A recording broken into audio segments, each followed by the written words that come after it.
Hello, my name is Norah, and I'm going to read Library Mouse, a Museum Adventure by Daniel Kirk.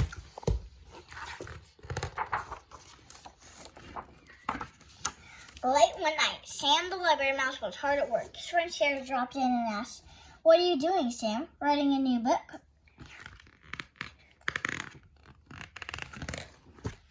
Sam said, "I'm just making some notes and sketches in my journal. Maybe you'd like to try. I think I have an extra one you could use." "No thanks," Sarah said, looking around. "You know, Sam, there's a place next door that has the kind of stuff you're looking at in these books.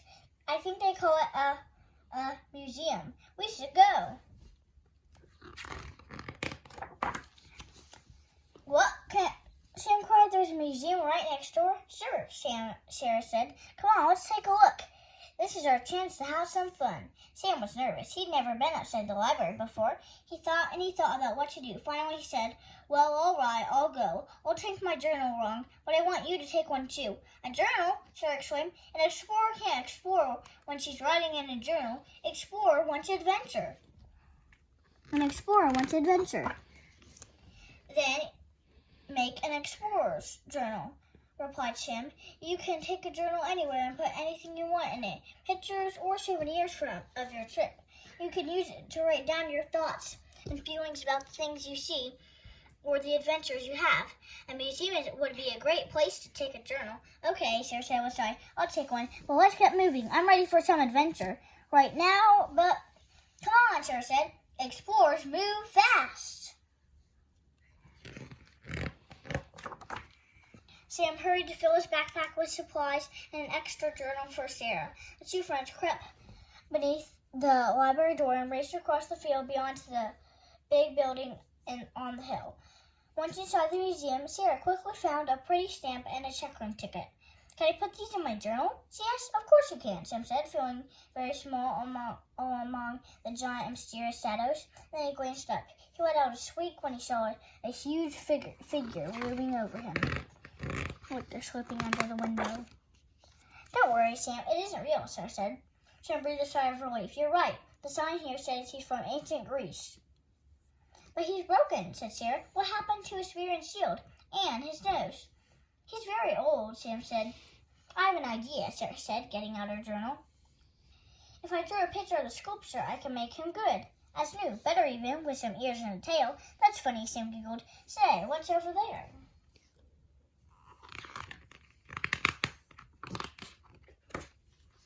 "Boom," Sarah said, looking up at the gigantic saber-toothed tiger skeleton. "That's the biggest cat I've ever seen."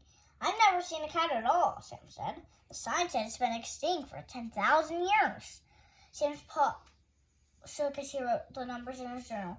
10,000 years isn't nearly enough for me."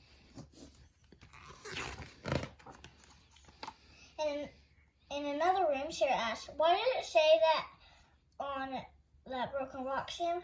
"I don't know," Sam said with a shrug. "They call that kind of writing hieroglyphics. Hieroglyphics. Some of the pictures look like mice," Sarah noted, copying them in her journal. "And some of them," said Sam with a shudder, "look like cats."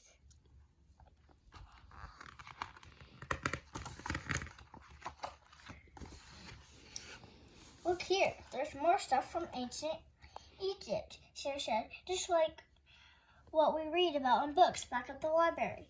And look at that cat," Sam said with a shiver. "It looks almost like it's alive. See, there's another cat back there."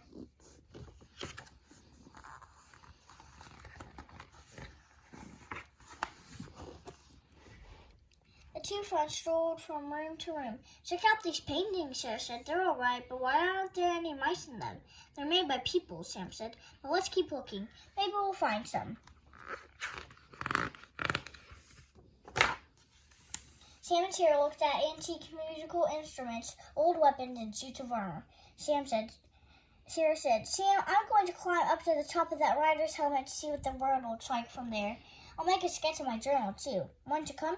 "No," said Sam. "You're not supposed to touch anything, Sarah. Museums aren't for climbing." The world looked awfully big to Sarah from the top of the suit of armor, but glancing down she saw a dark figure creeping toward her friend. "Sam," she cried, "look out!" Cat.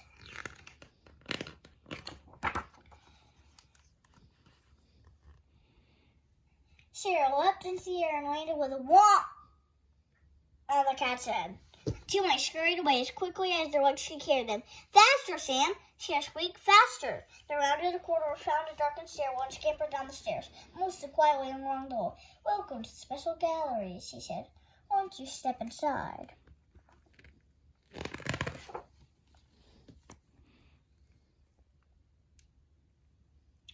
"Excuse me," said Sam. "We're trying to get away from a—" "You must see everything," said the guard. "It's all by the artist. His work looks magnificent." One of the humans upstairs took pity on the artist one night and let him come inside. Now he works on his pictures down here during the days and keeps an eye on things upstairs at night. He's a... There's mice, and there's Mice the Cloud. There's some ancient mice, and there's grandma and grandpa mice. And there's mice and another animal. There's mice on a boat. "Cat!" Sarah cried. She and Sam lifted their pencils like spears and held their journals like shields. "Hold that pose," the cat said. "It's absolutely perfect." Quick as a wink, the cat began to sketch. "I love mice," he said, "but I'm so seldom get to draw from life. I'm glad you decided to stop running away. I knew you two would make fabulous models."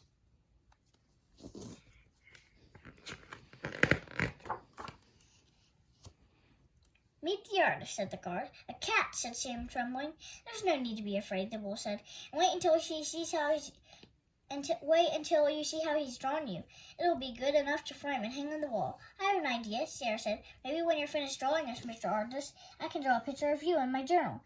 "Fellow artist?" asked the cat. "My friend Sam makes books," Sarah said. "And my friend Sarah," said Sam, "keeps a pretty nice journal."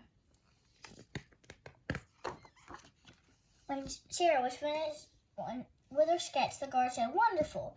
It would look perfect hanging right by the entrance to the gallery. You wouldn't want to donate it, would you?"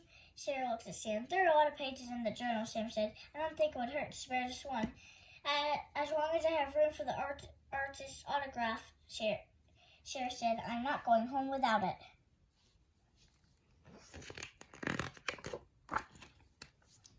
Gallery. Sarah. There's the cat. There's other drawings. I guess gallery. See you soon. There's always something new to discover at the museum. The artist. I guess an explorer can explore while writing and drawing in a journal, Sarah said, after they had said goodbye to their new friends. "Sure," said Sam, "but adventure is fun too. It gives you something to write about." Where shall we go next?" asked Sarah. As the sun came up behind the museum. "I'm sure you'll dream up something," Sam said with a yawn, and the two mice headed back home to the library.